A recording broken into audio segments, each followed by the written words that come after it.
Hello, hello everyone. Before we begin, I would like to make a short, announcement that we'll be having a quiz at the end. So the person who's answer correctly will be winning a voucher from us. So a short announcement. Okay, I think we're good to go.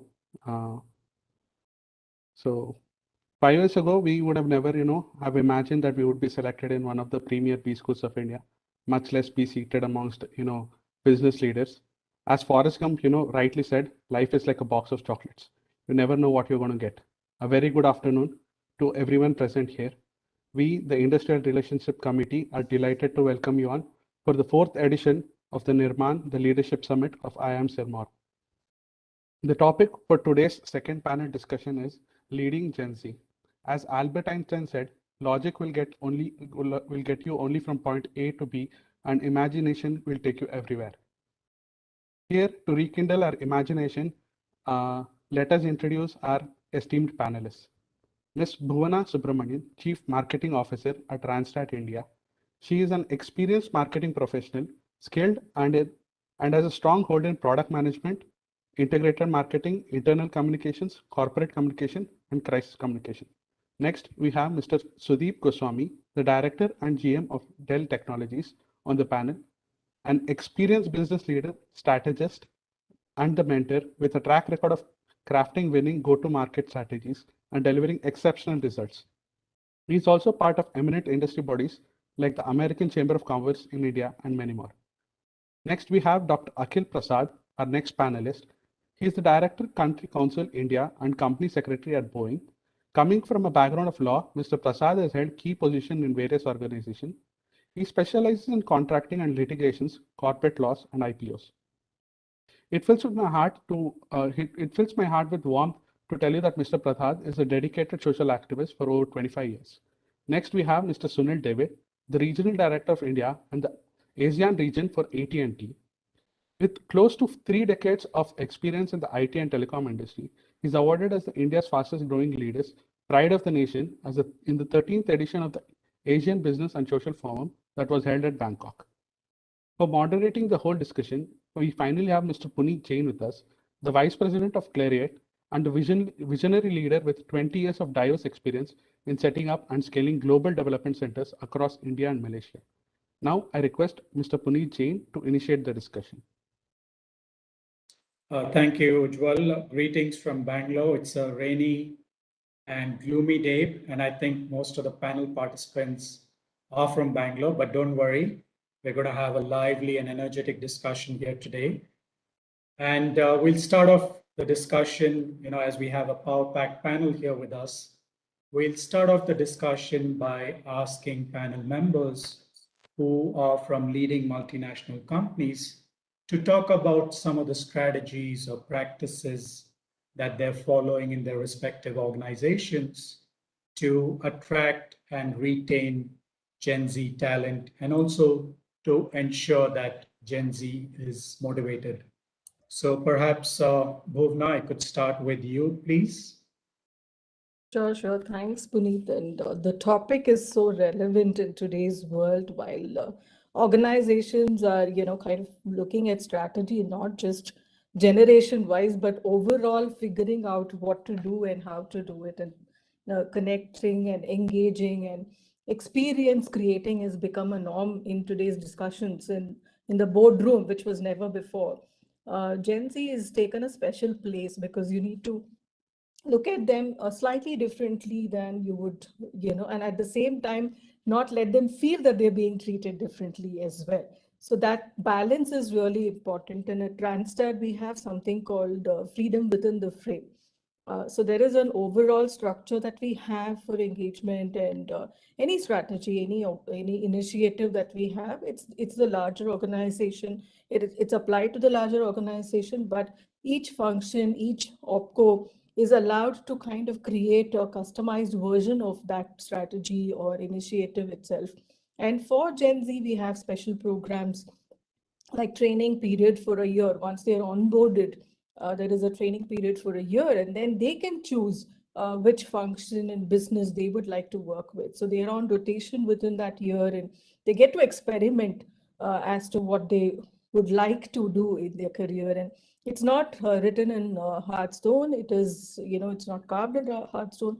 They can choose. So we give them the choice and freedom to build their career within Randstad. They can shadow leaders at any amount of time. Like there is no fixed period of time that they can shadow, and we allow this to happen even before they onboard into Randstad. We do have some tie-ups with some of the key colleges where students come and shadow our leaders, and they learn what is industry experience. They learn what they should be doing in a particular function or business side or sales or whichever they choose to experiment on.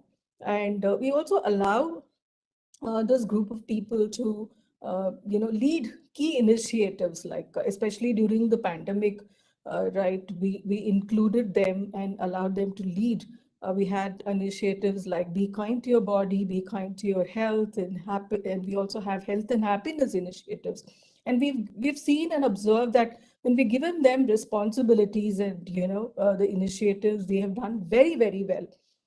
And they take that initiative, they feel included, they feel that they can lead, and considering that they're digital natives, it's also easy for them to adapt to the digital spaces, which was the key requirement during the pandemic in the last 2 years as well. Um, we also have continuous learning and skilling programs specifically for them. And we also have a platform called Randstad University, where they can go and choose which areas they'd like to skill. So it allows for cross-skilling, it allows for upskilling in whichever areas they would like to do. And in Randstad, we also have the ED&I initiative, which is a very crucial aspect. It ties up to our human forward vision and mission. That's the purpose of the organization. And so we kind of, get the teams to lead those initiatives also. And the most important thing that we have seen has worked really well at Randstad is time with senior execs. So there are coffee sessions, virtually, of course, coffee sessions, lunch sessions. So it happens in groups or one-on-ones, depending on what they require. And again, this happens even before they join. In fact, recently we had a candidate who had expressed his desire to talk to the CEO and have spent time with him to understand, because he's been reading about the CEO and he wanted to spend time with him before he joined the organization. So we made that happen, and that kind of converts to an advocacy mode for the Gen Z. So these are some of the initiatives that we have taken on, and we've seen success as well through the years, Puneet. Thank you, Bhuvana, really enlightening. Sudeep, do you want to talk about some of the practices that you're adopting at Dell? Sure. Firstly, my observation is that Gen Z people are incredibly intelligent. We've been hiring people every year, so you can notice the change. And I think a lot of them today are, on an average, much more educated than what I have seen batches coming earlier. So with more educated people, more intelligent people, that the needs to change in an organization, right?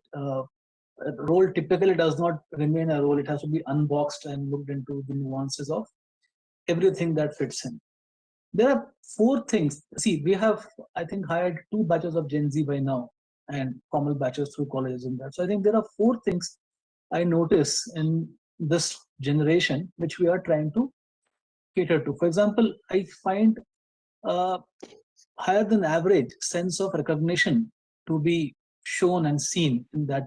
So what we now started doing is we recognize them more frequently on tasks and projects that they do, and as much as recognition, we also try to then share the word that hey, you got recognized. And earlier there used to be a plaque or a certificate. We have removed those and said there are points. You earn points and you go redeem them somewhere that you want to. So recognition is one thing that we are doing. Second thing that I found, because they are pretty intelligent and would get bored by the usual monotony of the day's job, they want to employ their minds. Like Randstad has, we also have a year-long training process where we ensure we give them short-term, maybe 2 months or 6 weeks kind of projects, but multiple projects in this direction or that direction, which in general caters to thinking beyond their own job. For example, how to create a strategy for startups, maybe, right? Because they come from a generation which likes to do all that. So that is what we go create in a whole year-long program that they have. The third thing, and I believe that's a topic to be discussed separately too, but learning is something I think they would want to grab, because they have been learning virtual for at least 1 year, if not 2 years, in their MBA program or whatever they have. So we have focused on learning and try to gamify that, make them contest oriented so that it has a sense of competition. Put the learning on a mobile phone instead of the desktop so that they could do it in many places. We have also looked at, see, one thing Bhuvana said, and which I believe very strongly, is mentoring. And so we have paired them with mentors too. But more important, what we have done is we have created reverse mentoring to see what we can learn from them, and can the two generations come closer to a mutual understanding of working. These are the 3-4 things that we are trying at Dell Technologies, and I'm hoping to learn here from many more ideas which are there. Back to you, Puneet. Okay, thank you, Sudeep. I think very interesting and insightful comments. We'll move on to Sunil, if you want to talk about some of the practices that you've adopted at AT&T. Sure, Puneet. And firstly, I would like to thank IIM for inviting me to be part of this panel. Pleasure to join the other panelists and learn from them as well. As far as AT&T is concerned, we see Gen Z a very integral part of our workforce, and there is a lot that they are contributing to our growth. And I just wanted to highlight some of the initiatives that we have taken. The previous speakers talked about learning, and one thing that we've observed is that they have the capacity to learn, always being in that lifelong learning mode. So we have crafted a program called the Personalized Learning Engine. It's called PLE, where they can choose what programs they want. It could be a combination of web-based and physical trainings. Most of them are free. If they want paid trainings, the BU can support it. So some of the trainings are very tailor-made for the Gen Zs. Secondly, the Gen Z characteristic being that they're very risk-taking, entrepreneurial. So and they like the companies to be very innovative. So we have a program called the TIP, the Innovation Pipeline. So what we do is we get them to contribute some of their ideas. There's a team which evaluates all these ideas, and then we see whether we can take that to the next level, trying to improve an existing product or a service, or coming up with new products or services. So that's another area that the focus to us. Thirdly, they also want a lot of meaning and purpose in their lives, right? So they identify a lot with social causes. So in India, we have this program called Pulse. It's called People United to Lead, Serve, and Engage. People United to Lead, Serve, and Engage.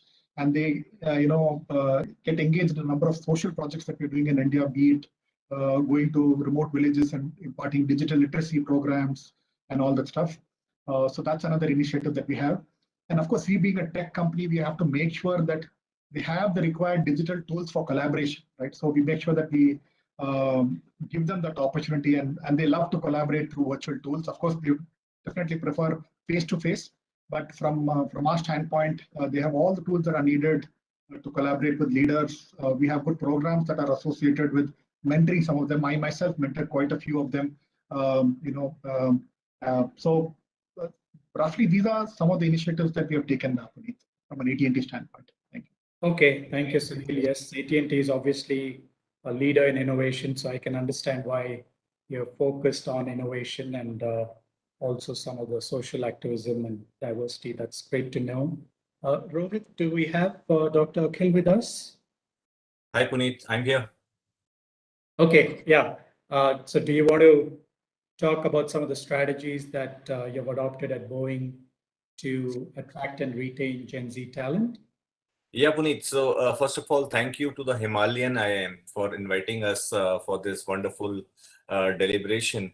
But I must say that next time when we come, I think it should be an in-person interaction. And there is, so because I have really started to attend these in-person meetings, but I can tell you there is no substitute for an in-person meeting. But thank you very much for the invite. And so Puneet, what I would like to say about, like, Boeing is a also a technology company, and I think all of us know the kind of products Boeing manufactures. So we are into civil aviation, commercial aviation. So we manufacture all kind of planes, whether it's a 737 single aisle up to the 747, which is a jumbo. And then on the defense products, also the company is big. It is the second largest. So on the civil aviation or on the commercial plane manufacturing, we are the largest in the world. On the defense manufacturing, we are the second largest in the world after Lockheed Martin. So a commercial plane manufacturing or a defense product manufacturing cannot happen unless we have the Generation Z on our fold. And because why we say that? Because today's education system is so strong, on the technology side, that we need people who are extremely sharp and agile in terms of honing their skills, in terms of learning new technologies, in terms of trying to make a difference and bring forth innovation. So I think there has been a very structured program to ensure that the Generation Z is attracted to Boeing. And how we do it is across the world, we have a lot of internship programs that we invite students at a global level.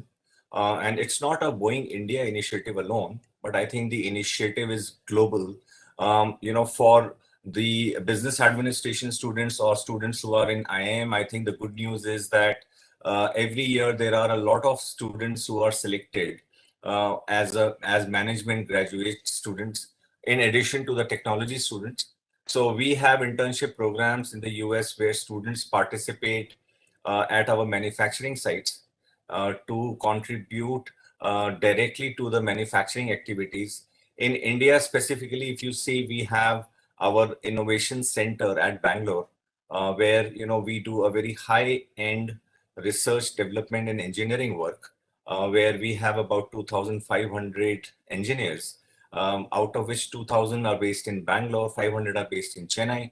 So it's a great facility in India and outside, where we develop an ecosystem to attract the best technologists, the best in the industry, so that we are able to deliver the best products. So unless you have a supply side of Gen Z, which is high on technology, on aviation and defense manufacturing and research, the company will not be able to do better.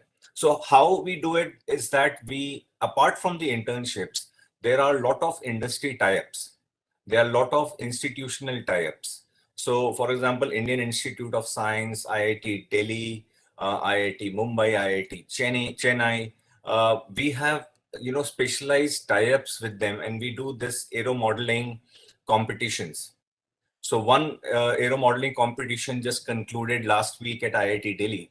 And this is an annual feature where Generation Z are encouraged to develop prototypes. And those prototypes are then showcased to the Boeing organization worldwide. And students who develop technologies are acknowledged. So that is one way of a direct interface between the company and the institution, so that we are directly in touch with Generation Z.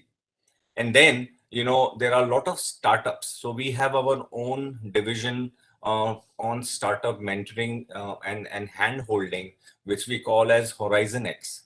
And if you can Google, you can read more about Horizon X. But that is the way Boeing connects. See, it's a 105-year-old company.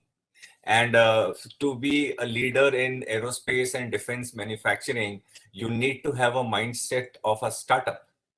And there cannot be a better startup than Generation Z.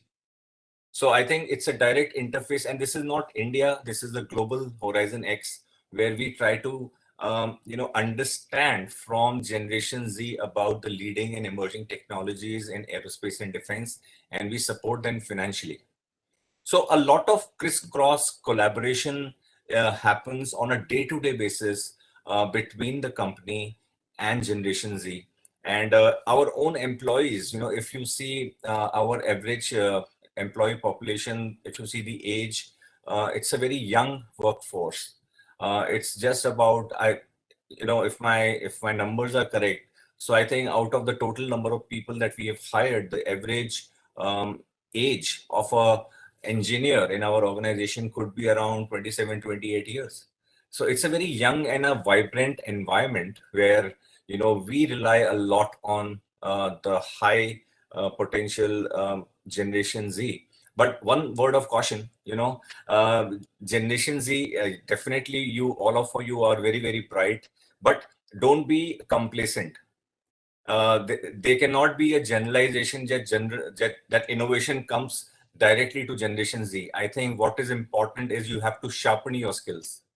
Only the age will not perhaps take you to a Generation Z category. I think what is expected of a Generation Z category is high knowledge, high caliber, high performance, which needs to be developed and sharpened.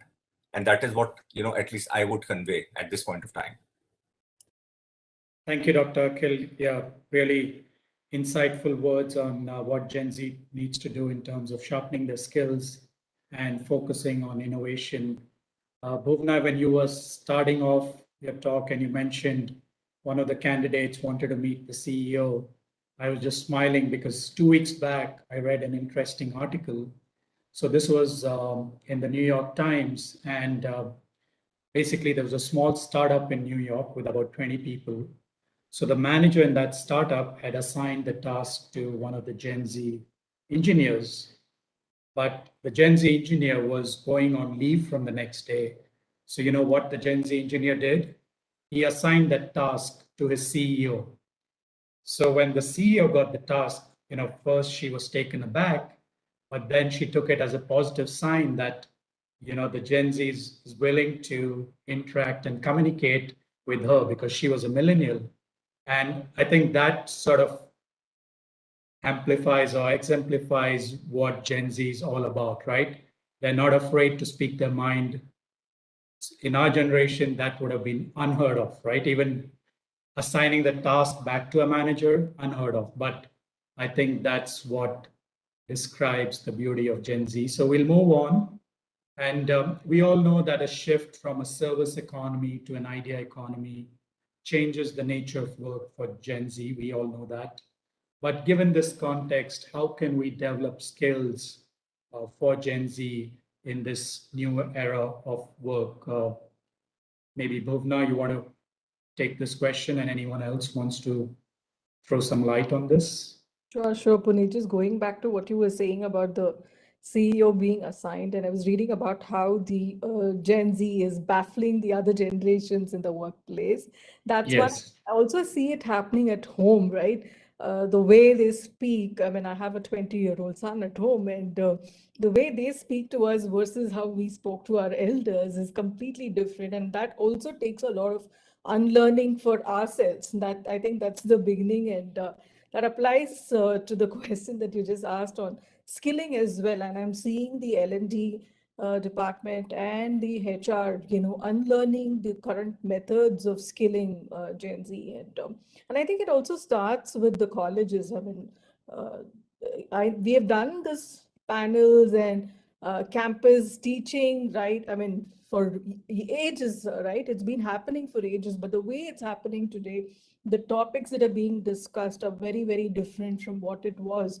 It always used to be aligned to their textbooks and what they had to, appear for the exams on. But now it's like beyond what they are learning in colleges. And I think that the content that is going to the Gen Z through skilling is also changed. In fact, in Randstad, I think I mentioned the Randstad University, where there is customization. Apart from that, we also have the Randstad Innovation Fund, where they can, come and submit their projects. So it's a hands-on learning, and that's what we're seeing is being more and more appreciated by this generation. And we also do studies with different generations on salary trends, on hot jobs and stuff like that. So even there we see that they learn best through hands-on learning. And unlike our generation who okay to listen and attend classes and just do one way of learning, they want different methods to be adopted depending on the content that they're being given. We also look at gamification, simulations, case studies, not just boarding theoretical content, but case studies that allows them to be able to visualize the situation and the solution that we are providing to clients. So we equip them with that.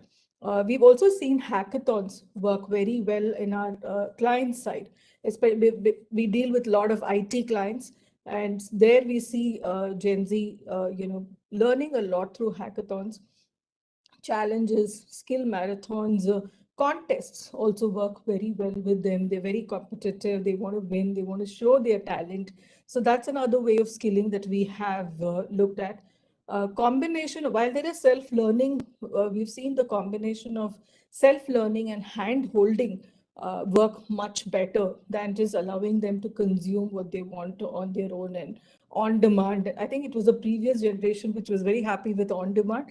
We see the Gen Z wants that combination. They don't want to be lost.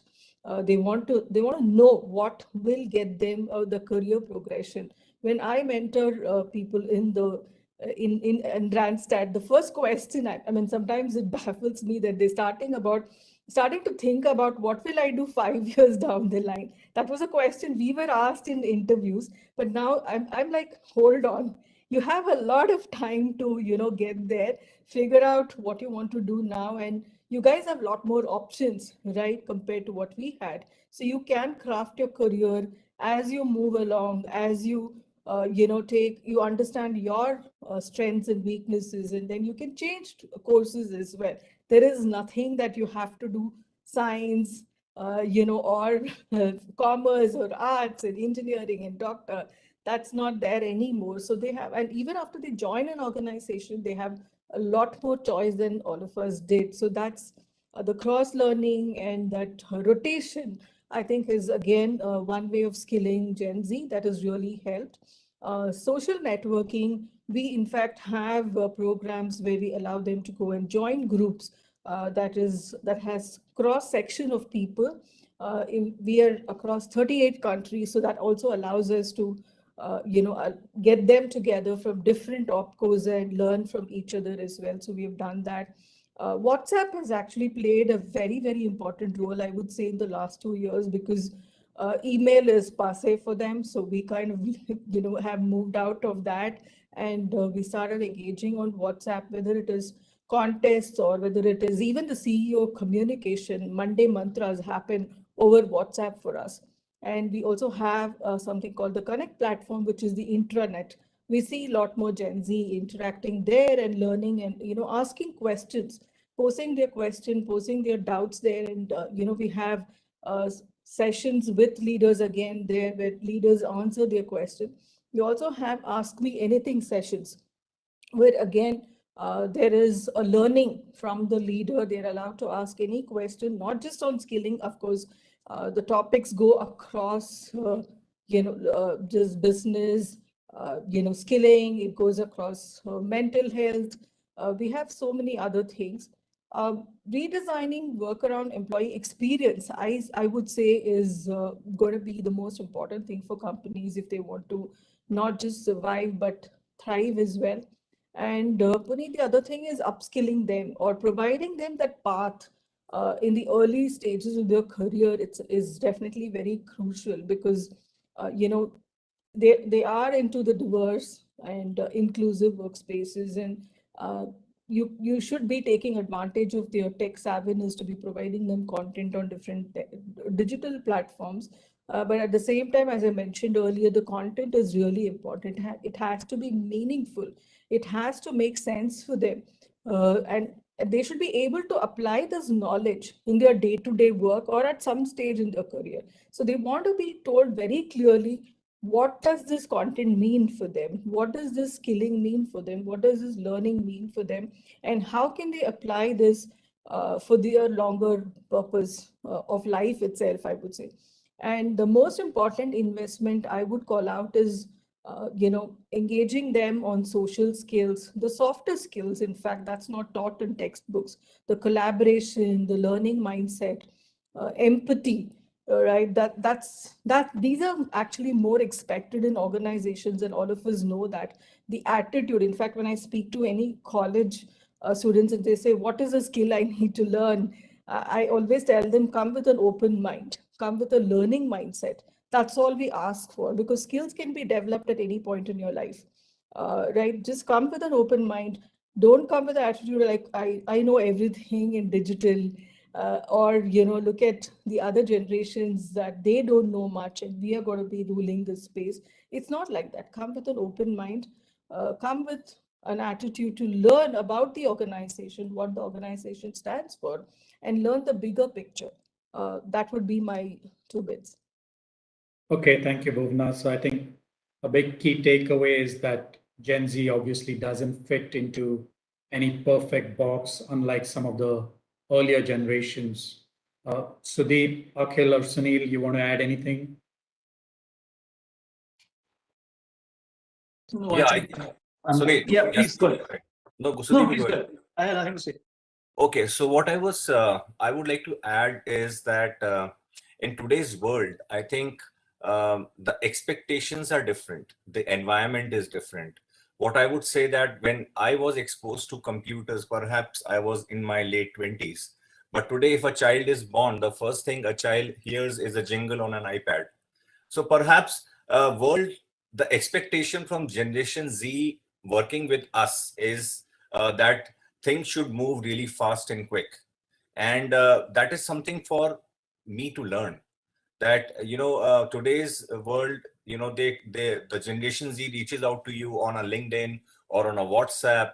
Of course, email is a passe, but we have to adapt to learn to communicate very, very quickly and effectively. And that is how, the good side of it is that things are moving fast, work is getting done more efficiently. But the downside of it is that the expectations from a requirement of a job perhaps is very, very demanding. So for example, that is the reason in most of our organizations we see a very high attrition rate, that perhaps the belongingness factor of a Generation Z, perhaps to a brand, which we are representing as a panel, perhaps that association with a brand perhaps is not there. I think it's perhaps what needs to change is we need to learn to keep Generation Z motivated in our organization. We need to create more opportunities and better work satisfaction for Generation Z, because this is something which we need to do as a part of the senior managers or the senior leaders in our organization, that the world moves fast for them.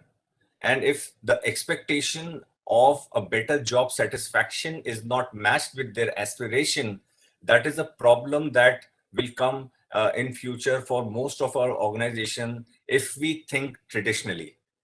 Traditionally, 5 years into job, then you are promoted at the next level. These things will not happen. These things will not retain people. So that is something, a mismatch. And this is because of the new environment that these people are coming up and adapting to technology so effectively. So Puneet, I would think that this is a challenge which needs to be solved.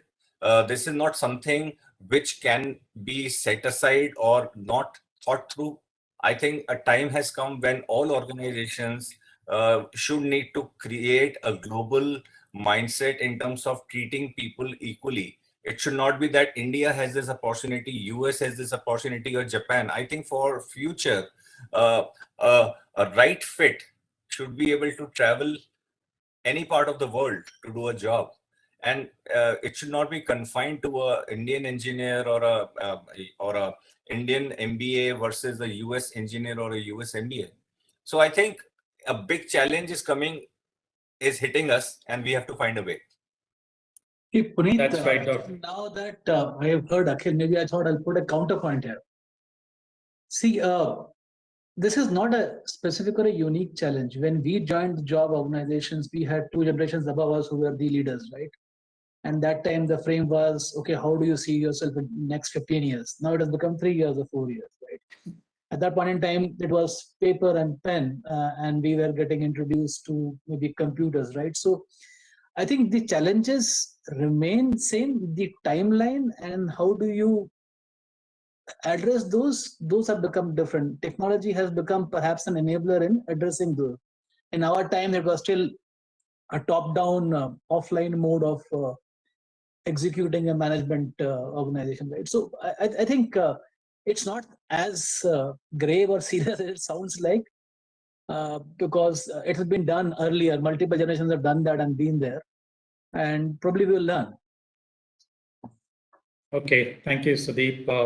I just want to add one point, and that relates to learning. And we've not talked about gamification and all that. So the Gen Zs love visuals. So what we consciously try to do is the content is largely visual based. Very less text, more visuals, more storytelling, relate to problem statements. So that is something that we very consciously try to do in terms of making sure that the content is very visual oriented. Number two, I think Akhil talked about how do you communicate with the Gen Z? So I myself, since I connect with a lot of Gen Zs, I just make sure that I'm very familiar with the slang that is used in WhatsApp, using the right emoticons. Right, I'm not that type who uses. I like to use long sentences. They like short sentences, acronyms, and other stuff. So I consciously have tried my best to make sure that I'm in a better position to communicate with the Gen Zs in the language that they are familiar with. Puneet. Thanks, Sunil. Rohit, are there any questions from the students? Maybe we could take a couple of questions. Students, you can ask the questions if you have any. You can just unmute yourself and speak.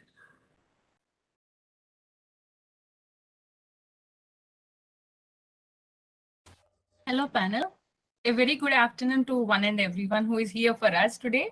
And the discussion was very interesting when Akhil sir, he spoke about how the generation Gen Z is very impatient about growing, and the timelines have been squeezed from 15 years to 5 years and narrowed down, and how others, they kind of contradicted or supported, and how the discussion went. My doubt here is like, yes, the timelines have been squeezed and people are more impatient to grow.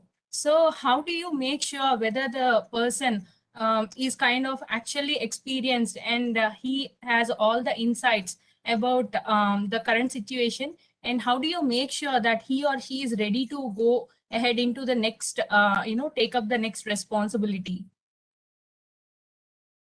Puneet, can I answer that question? Please go ahead. So thank you, Kanakavali. It's a great question. And my response to that is, and this is what so I'm a lawyer, by the way, but I'm not a business person. But, I definitely think from a business point of view, and my advice to HR is that we should not create organizations which are extremely technology, dependent. For example, if you have a question, you have a problem, it should not happen that you have to log into a ticket and that ticket goes to HR and 7 days later somebody responds, or the administration team, and your answer, you get an answer 7 days later. I think what is very, very essential is we have to create organizations where we encourage people to speak, and we listen to people and then we speak, and that communication and engagement has to be instantaneous.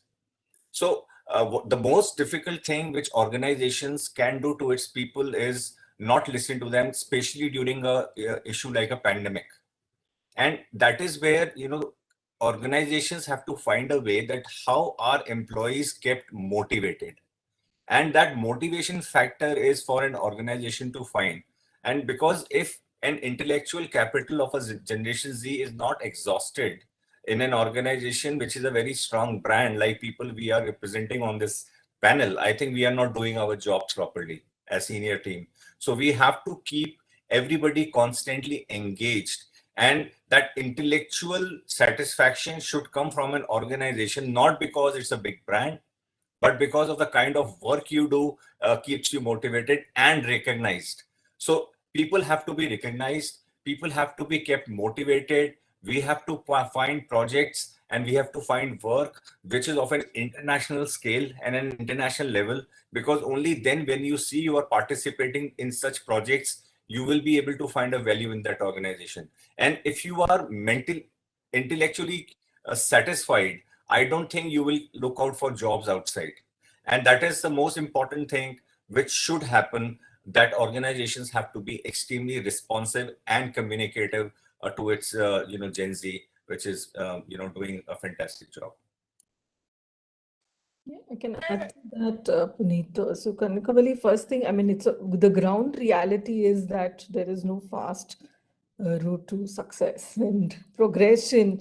It's not automatic just because you belong to a certain generation or your learning ability is at a certain level. That alone doesn't, factor into progression, right? There's so many other factors that an organization looks for, and many organizations have become lateral, in fact, and progression does not mean you're moving up the ladder every 2 years or 3 years. And it's also about the amount of responsibilities you're provided with, the kind of initiatives you're allowed to lead.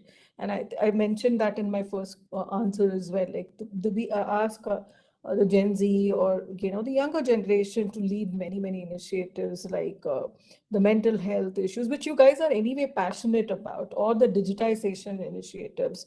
So it also depends on the individual, the initiative they take to be part of the organization, the initiative they take to understand what the organization requires. It's not just a one-way street where the organization needs to understand what the Gen Z wants. It's the other way around as well. And that mapping and that coming together is what will create a progression path for all of you. That's, I mean, I don't want all of you to think that it's an automatic path. And, once you learn, like, let's say you certify in like say 10 things, then there is an automatic progression that is available. That doesn't happen in any organization for any generation. That's the truth as well.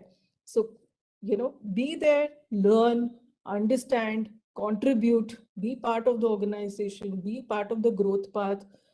Then it's automatic. Then you're recognized, like how Dr. Akhil was saying, the recognition part does come into play.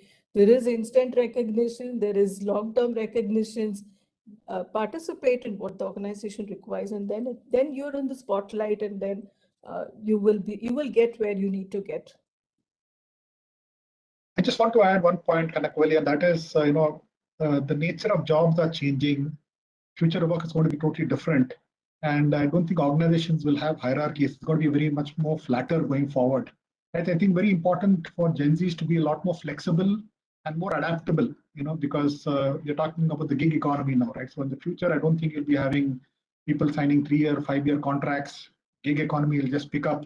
So I think the important thing is for Gen Zs to have that willingness to adapt to these new roles, willingness to, adapt to different kinds of situations. COVID situation, who would have anticipated, right? Confined to their homes. They like to be in person, like to be in offices, but then they have to adapt to that situation, right? So I think going forward, adaptability is going to be very critical. Okay, thank you. Are there any other questions, Rohit, or we could move on to our panel discussion? We can move ahead, sir.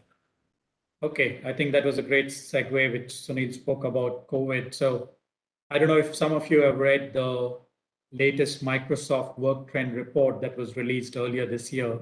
Basically, it's a very comprehensive report that Microsoft releases on work trends around the world. And for this year's survey, they had interviewed over 30,000 participants across 30 different countries, talking about the remote working and some of the challenges with regards to it. And in that survey, it was clearly highlighted that Gen Z is struggling with remote working because, like Sudeep rightly said, most of the Gen Z came into the workforce over the last 2 to 3 years. And the last 2 years, their onboarding, their training, all of it was done remotely. And I can speak from my experience. Obviously, I'm not from the Gen Z, but I changed companies 11 months back, and I'm still struggling because I've barely met 4 out of my 4,000 plus colleagues. And it's not the same as building relationships or networks while you're in the office.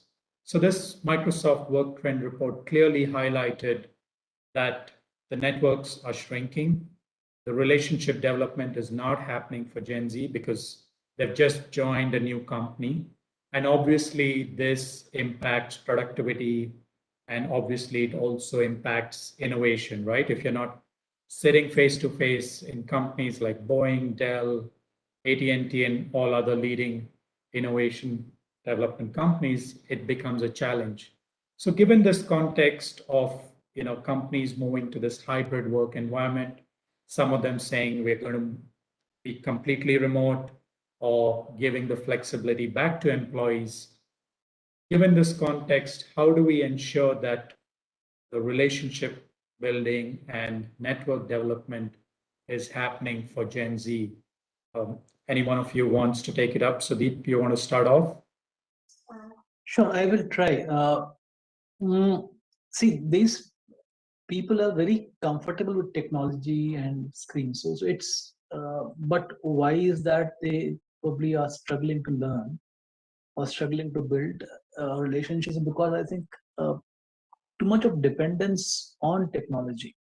I'll give you an example. Many people that we hire, I found them lacking a lot of current affairs depth. Because when you ask something, the instinct is to Google and see what it says. And you read one article or two. So there is maybe a bit, but can you go into depth of it to hold a conversation? Because you don't read more than 2 articles and you form an opinion about it. Because of that, many places I've seen the thought is shallow. And when it is shallow, you're not able to communicate to build to a particular frequency where you start creating relationship because the respect starts coming. That's one thing. Second thing that I've observed is that most Gen Zs are coming out of education background into organizations. Now, in education, the KPI was to learn and get grades, and teachers were behind that KPI. In employment, the KPI is to make money or make a product, which is to use the learning that you've got and use that skill to create something. And there's no teacher who is behind the KPI of learning. So how do you connect this unless you have got a bit of depth on your skills or your, let's say, thought? You struggle. And compounded to it, maybe we used to think about it 7-second attention span, maybe it is 8 seconds now. But if the attention span is less, then even trying to acquire knowledge through a bit of traditional methods of, let's say, a video, whatever, becomes boring. Even podcasts are boring right now. So Gen Z will probably have to build in some amount of what I would call patience on these things and build in a bit of intelligence which is required to create relationships and network in organizations. Remember, you might be Gen Zs, but the people who are leading the organizations are Gen Xs and the managers will be millennials, right? They, unlike you, have studied offline modes and can hold attention spans. And if you're talking to somebody and you are wavering 3 or 4 times and looking at your phone, you won't build a relationship, right? So these are the points that I observe. How do you improve is just counter these points as you build your behavior in an organization. I hope Puneet, some amount of points. Yeah, thanks, Sudeep. Well said. Sunil or Dr. Akhil or Bhuvana, you want to add anything? Yeah, so one thing, Puneet, I would like to say is that we perhaps have to reset in our mind that this is not a new normal. This is a new abnormal. So the workspace is always going to go back to the offices. So we should keep that mindset that if you see in the immediate past, I think such kind of epidemics have hit organizations. There have been pandemics in the past, but 2-3 years it has created a dent in how people work. But then you get back to how the work was as usual. So, for example, how can you expect an engineer, who has to design a plane? So designing a plane perhaps could be done by a computer, but designing is not the end of it. You have to test it. And that testing will only happen in a laboratory or it will only happen in a factory. And if you have to manufacture a plane, you can't manufacture a plane sitting on your computer. You have to go to the factory. If you have to train, pilots to fly, that training cannot happen online. You have to go to the simulator. You have to go and work with the customer to ensure that pilots are trained in person. And if you have to service a plane or a defense product, that also cannot be done online. So I think, and that has happened in our organization, that even during the peak of the first pandemic, even during the peak of the second pandemic, there were a lot of brave hearts in our organization who went out braving the COVID infection and go to the customer, the defense customer, the airline customer. Remember, even the airlines were flying. The cargo work was carried out. The medicine supply work was being carried out.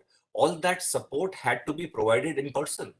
So, for example, Air India, even during the first pandemic, even during the second pandemic, was flying across the globe to share medicines. Same was happening with the Indian Air Force and the Indian Navies and the Indian armies. So my point here is that all of us should not generalize that work from home, the entire generation has to work from home. There are a lot of people in this generation also who have to be brave hearts, and you have to embrace what we call as return to office. So when organizations are saying, please come back to work, please come back to office, demonstrate that faith in your organization that they are keeping the office spaces sanitized in a better work environment. So come back, go back to the original normal, then embrace the new abnormal, is what I would say. Yeah, but what we are saying, Dr. Akhil, across organizations, and we have also done in our organization a detailed survey across the world. Majority of employees, irrespective of the company that they're in, 65 to 70% of the employees are saying we will come to the office once a week. So our offices, let's say in the US or Europe, are open. We are barely seeing 15 to 20% of the colleagues come into the office. And Monday and Friday, literally, there's no one in the office. Tuesday, Wednesday, Thursday, you're seeing 10, 15, 20% uptake. And I think that's going to be a challenge. And I agree with you that, companies are trying to get back to the office. But the challenge I see is some of the employees are really happy with remote working because they've gone back to their hometowns. And it's a challenge staying in cities, right? You're paying huge rents, and some of them are saving money for their family. That becomes a challenge. And then once the offices reopen in all of the cities in India, we know we'll see traffic jams, right? So today we may go to the office and we're stuck for 3 hours in traffic. Say tomorrow, no way I'm going to the office. So I think those are some of the challenges we'll all have to deal with. So for example, the 142 people on this session, I'm sure they must be raring to go back to the Himalayan IIM in person. Yes. I just want to make one point, Puneet, and that is that I think the organization should give the flexibility to the Gen Zs. Yes. In terms of whether they want to work in office or at home. I think that flexibility should be given to them, because in my view, my personal view is that hybrid work is here to stay for many, many more years, perhaps. And I think what's going to happen is the organizations will probably have not workplaces, but collaborative centers, where maybe once a week or once a month or twice a month, employees all gather just to collaborate, maybe not to work, right? So I heard of a couple of companies wanting to do something like this, right? So I think the flexibility should be given to the Gen Zs to decide what is their preferred mode of working. Completely agree. I think that's what companies across the world are doing. And the Microsoft Workprint report clearly said extreme flexibility needs to be given to employees. And if that's not given, you're going to see huge resignations among employees. In fact, that report highlighted that 40% of employees around the world are possibly looking for changing their job just this year. Typically, that average is around 20%, but this year, that average is around 40%. And they're talking about the great resignation coming this year, next year.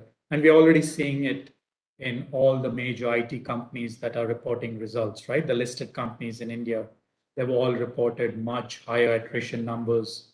And we all know what's happening to salaries. They're just shooting up the roof. So, okay, moving on, Gen Z is the Twitter and Snapchat generation that prefers communication in snippets rather than lengthy communication that some of the organizations have been historically used to. So given that context, what are some of the communication strategies that are being adopted in your respective companies? If you could highlight that, that would be great. Sure, I could take that. Sure. What we have again, it's not specific to Gen Z because in an organization, most of the time you're not designing communication for a specific generation. It goes across as well. And with the trends that have changed and the messaging has become more direct, right? It's shorter. It is very to the point. A lot of animation, infographics, simple mnemonics speak well, especially to the Gen Z. And authenticity is something that again has come into play, and being personable.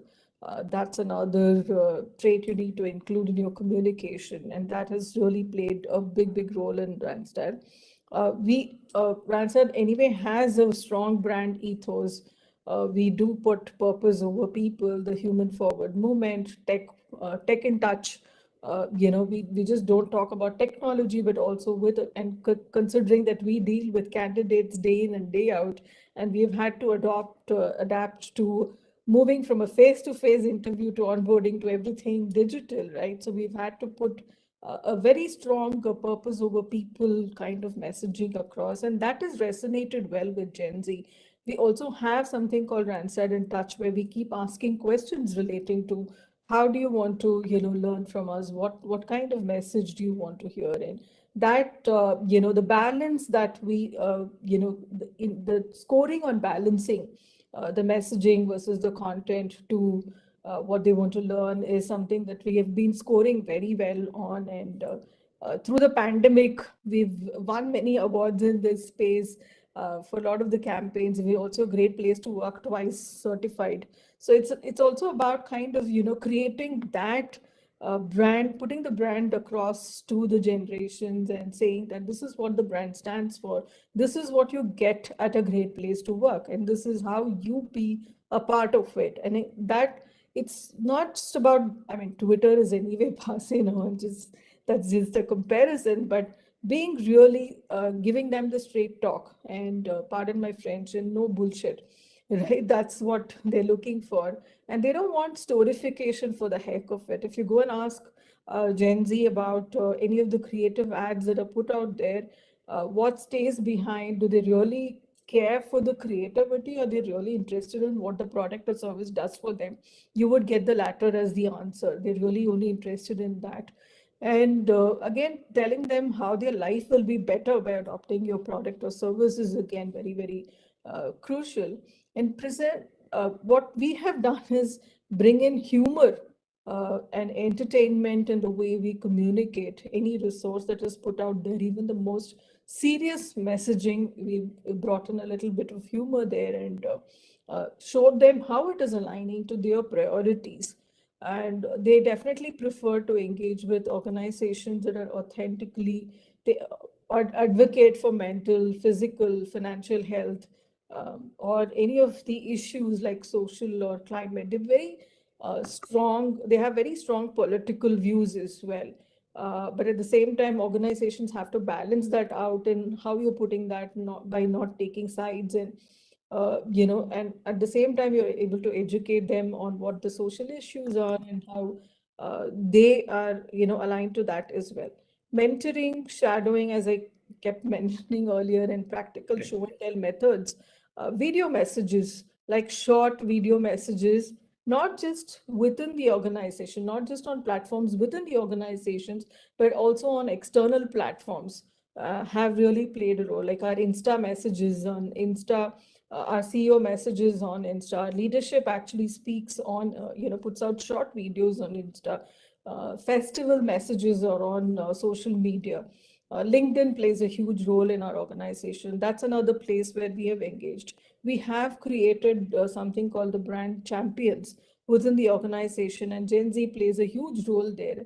That allows for them to express their stories, their association with the brand and the organization. And that's something that we've seen a way to keep them engaged. And when you co-create that message with them, they're very happy.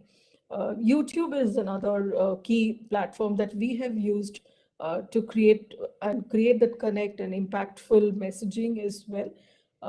And what I've also observed, Puneet, is they don't like to be told what to do. Instead, show what needs to be done and how they could contribute. And that is really, played a big role in the way they engage. And I know you mentioned that we're adapting to their, language and their way of speaking, but it can also boomerang if it is done just for the heck of it, just trying to use half phrases like they do, or it needs to be done without looking desperate. It Being authentic is the coolest you can be, and not being them or not imitating them for the heck of it. They hate wannabes, they hate pretending. I would say stick to what the message should be and not just use language. They don't want to share that language with you. They may call each other bros and whatever, but if you're going to adapt to that, they may not really like it. They're just going to have a cringe factor to it. Showcase the innovation and newness of what you're doing, and they will relate to it. See, they come with a certain respect for what we do and what other generations are doing. So you need to be what you are for them to, kind of have that followership and create. I mean, you to have the followership from the Gen Z as well. Uh, Last but not the least, I would say be vocal. Ask them what they like, and listen to their feedback. I think that's really important for us to continue to recraft and recalibrate what we're doing in the organization specifically for Gen Z. Okay, thank you, Bhuvana. Rohit, we'll move on to questions from students. We have a few questions. Students can unmute and speak.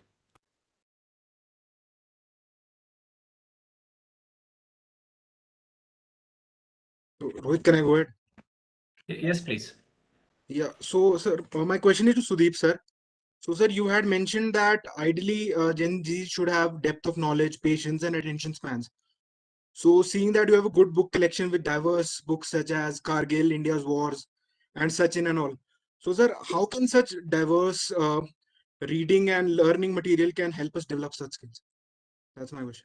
I think my camera is better. You could read the font at the back. Well, reading is a hobby. It doesn't come naturally to many people. I have a Gen Z in my house. I'd call him my son. He doesn't read that much. But okay, he also has equal number of books in his room that I have stashed, but it not. So reading comes from a natural hobby. And I would say not just reading, but whatever comes naturally to you in terms of grasping knowledge, pick that up. For example, if you are perhaps a phone guy, maybe use Flipboard on the phone to find various topics and keep going into that as per your interest. You build that. What I'm trying to say is that irrespective of the medium that you use, can you build depth in the subject that you like? And there's a different thought that I have. First of all, have some likes and then see if you can make a career out of your likes, then you find it very easy and all that. So I'm going down that path. That's what it is for me. I have spent 4 years in engineering colleges where, after you give the exam, the next 6 months, nobody cares. So what do? You read. And in places like Banaras, where I was for 4 years, they had a huge library. So, coincidences made me read. You can find something similar there in your Himalayan IIM. It's too cold, carry a book by the fireside and read maybe. But irrespective of that, please read is what I would say if reading was the question. Yes, sir. Thank you. Rohit, can I go ahead? Yes, please. Sure. Wonderful panel, wonderful discussion. This led to a question where Dr. mentioned about top management learning from Gen Z as well. And there is clearly a communication gap between Gen Z and millennials, right? Because there is a short attention span that we all agree. There is also short working span that, as Sunil David sir mentioned, because that is seen across trends, not just education or workload, but also in fashion as well. We have fast fashion as a trend now. So as a big organizations, what is the plan of action for this communication gap that you can bridge as soon as possible? Because this commitment towards work or dedication is something that is that is missing, and because this is an online mode, it is even harder to communicate that to Gen Z. So what is the bigger organization plan of action for this, and what are the steps that we can inculcate to have a better commitment issues? So, Arvind, that's a very good question, a very difficult question though, because communication is something you should try with me on LinkedIn. Send me a message and check, how quick I respond. So from a personal standpoint, I'm completely committed that there cannot be a substitute of an instantaneous response. Because today's world, which is largely Gen Z, you cannot ignore a population which is in the majority. So one thing is very, very clear that the expectation of the majority cannot be overlooked. So that is my personal view. However, and this is exactly what I translate to my senior management also, we have adopted a culture, as I said, to a very open feedback. And an open feedback has to be translated into a immediate response. So, some companies have that process of suggestion which you receive from the workforce. And those in the older days, it used to be a big, a big box which was kept in the lunchroom. And then you could scribble notes and put those in that communication box. And then HR department along with administration used to look at them, prepare questions and go back to the management. But today's world is completely instantaneous.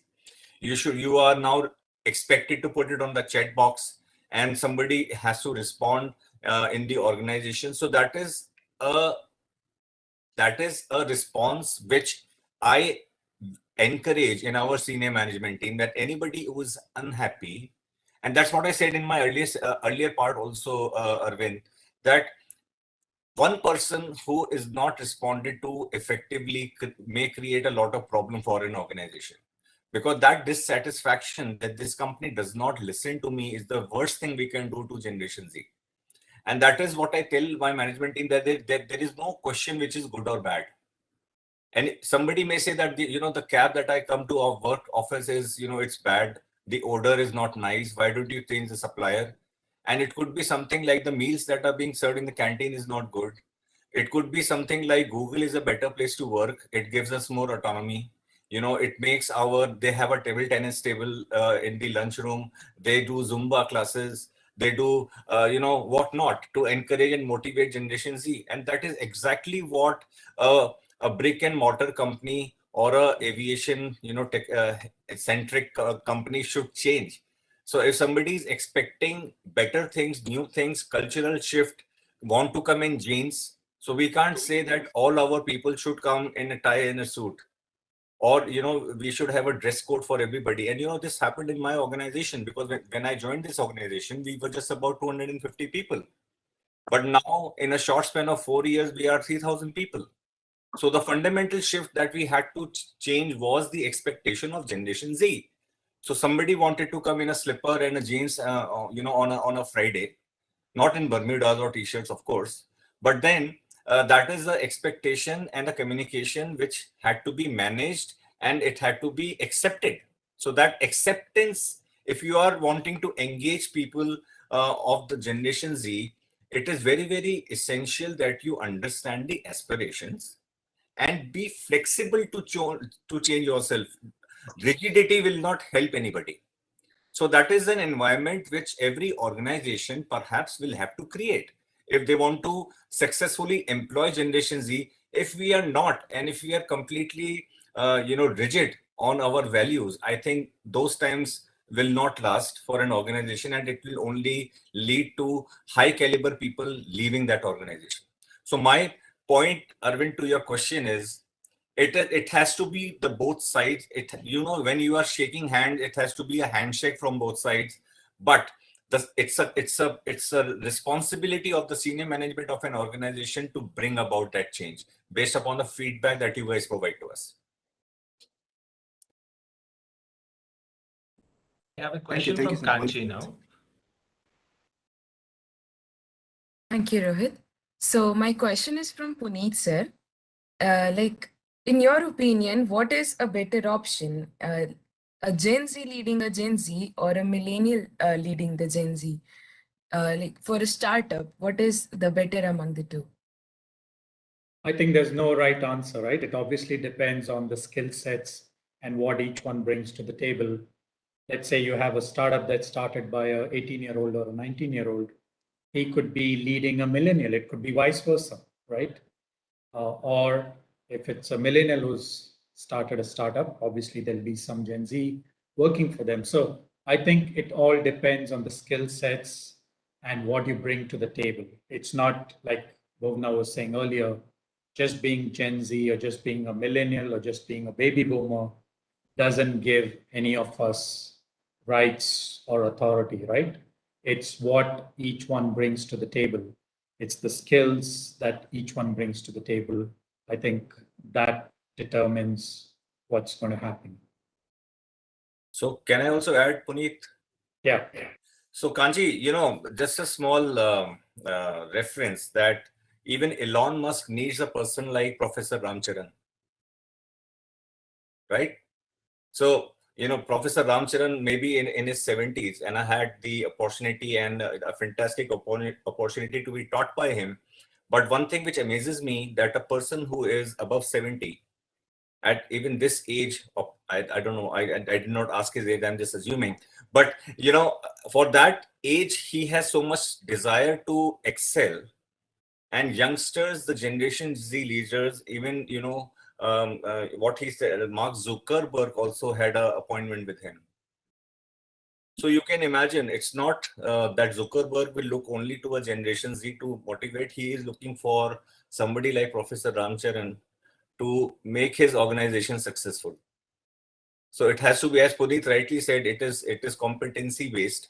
And you cannot build a successful business unless you have all competencies in place and all advisors in place, irrespective of the age. Exactly. And great examples, Dr. Akhil. I mean, look at who's one of the best investors in the world, right? It's Warren Buffett. And probably there are very, very few people who are older than him, but he's still one of the most successful. And he rightly admits some of the mistakes that he made. He never invested in Apple or some of the technology companies earlier, but he rectified his mistakes and he held on. And he's given great returns to his shareholders. And his newsletter is still one of the most widely read newsletters. So I think there's no right answer to the question that you asked. Sure, sir. Just to add to one Thank point, you. which Puneet mentioned, I think what is really needed is complementary skill sets. Of course, as you mentioned, there's no right or wrong answer as to who should lead, but you need that blend of youth and experience coming together, complementary skill sets working together. You need a diversity of thought, experience. I think that will really make the organization thrive. It doesn't matter who leads, but you need, a diverse set of leaders. Next question is from Thank Mayank, you so right? much. Mayank.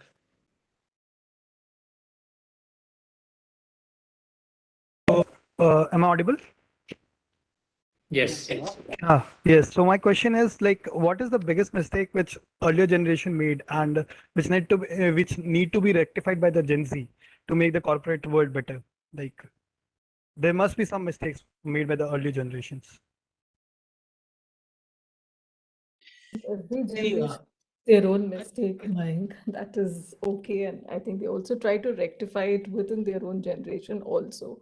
But my, thing would be to say, don't be idealistic alone, right? That doesn't help. Bring in a practical way of looking at what you do in life and in an organization as well. And that I think would be really beneficial to the world. And I think doctor also mentioned that, you have limited knowledge of a subject, go beyond that and, learn more before you form an opinion and, or, be judgmental. This is not about if the previous generations have been this or that or this. It's more about what can you do better? What can you, bring to the table? So I think I would call that out as something that you guys can invest in yourself also, right? Invest a lot in yourself, in your own skilling, in your own health, wealth, and your own management also. That definitely is something that you guys have learned through the pandemic. Whether it is, I've seen a lot of health initiatives being taken up even at the college level, and that I don't think the previous, I think Puneet was mentioning we've spent more time in traffic, right? That you guys don't have that now, and contributing better to the world, which you are passionate about, but do something about it. Don't sit on the couch and form opinions or, give suggestions. Actually take up something, contribute to the environment, take up social causes, and see how can you make this world a better place for yourself and the future generations. That would be my advice. I had a point here. See, every generation makes mistakes. We have also made. In general, a new generation coming in always makes this mistake. Our generation also made this mistake, which is not to value time. And I would say you guys should value time. Water also takes a lot of heat before it starts boiling. It requires that time. And after it starts boiling, steam does miracles, right? I do see time is something that maybe you are the short end of it, but do understand that it takes some time for things to happen, for efforts to be seen, etc., etc. So if anybody wants to take one thing, just put a dimension of time against each of your aspirations and ideas.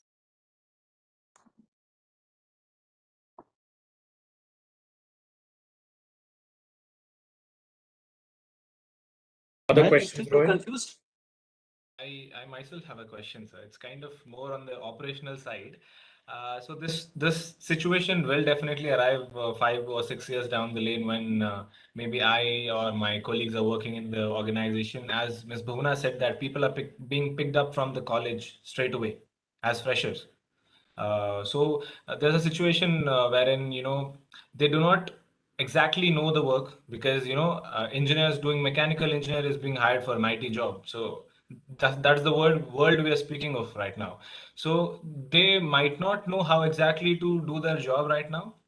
Also, they do not know how to communicate or behave or act in the organization. So as a leader, what would be your approach? First, do you teach him how to work, or first do you teach him how to behave?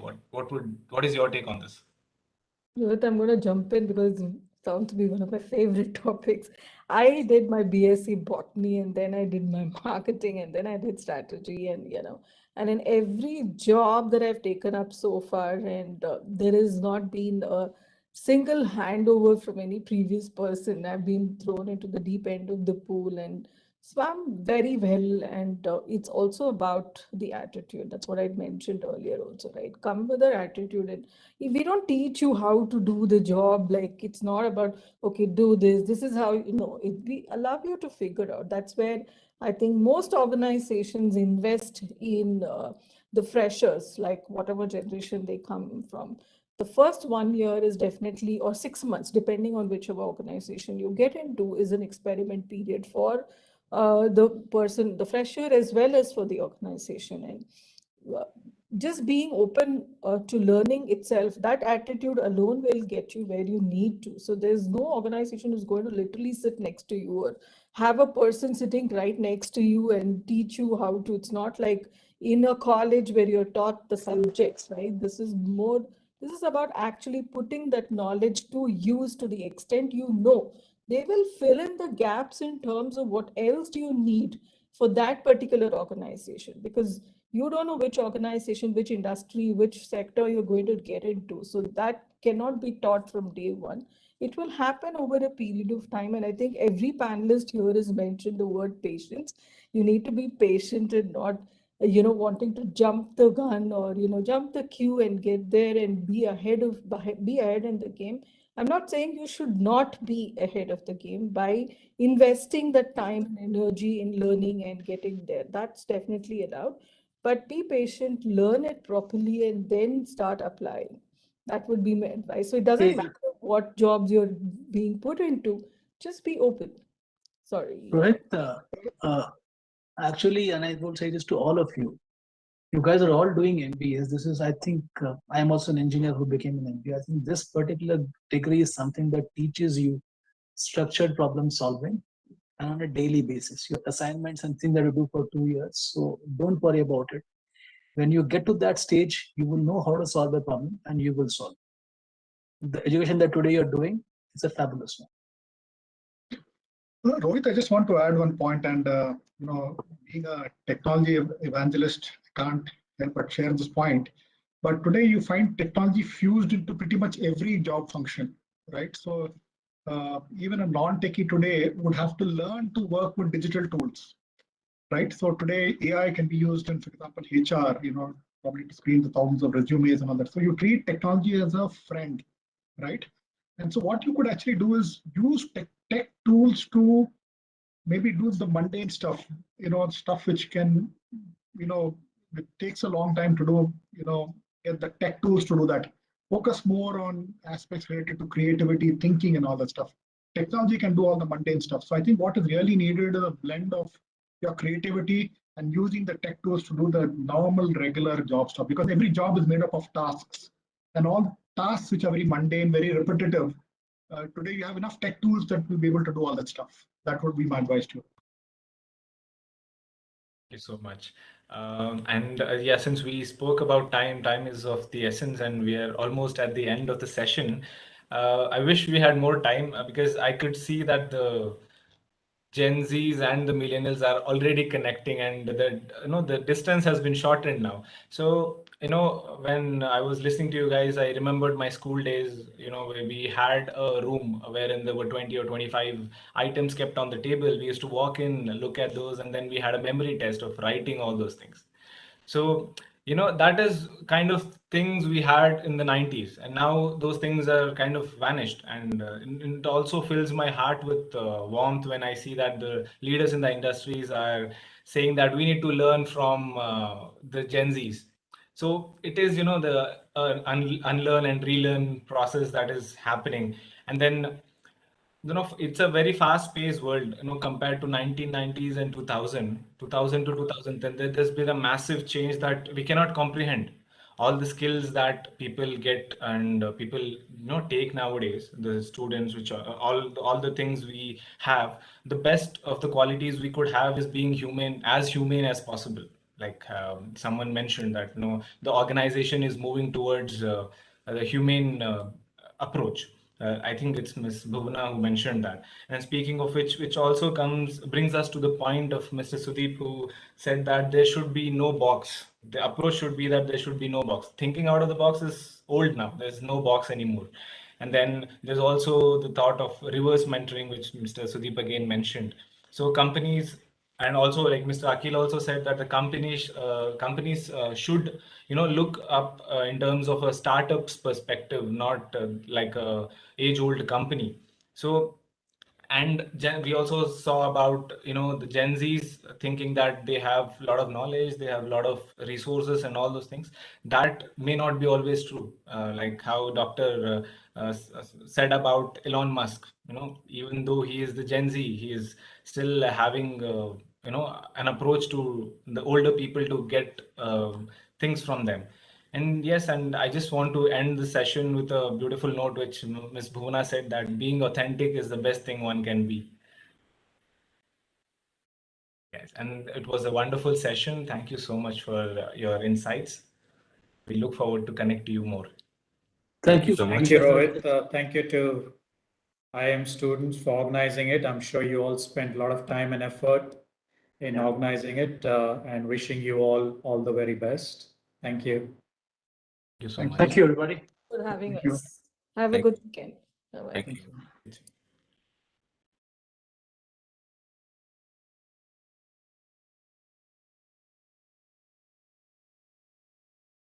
Students, we will be conducting a small quiz now, which is sponsored by our knowledge sponsor, who's Upgrad. So we will be presenting you a question on the screen. You will have 30 seconds to read the question, and then followed by 30 seconds to answer the question.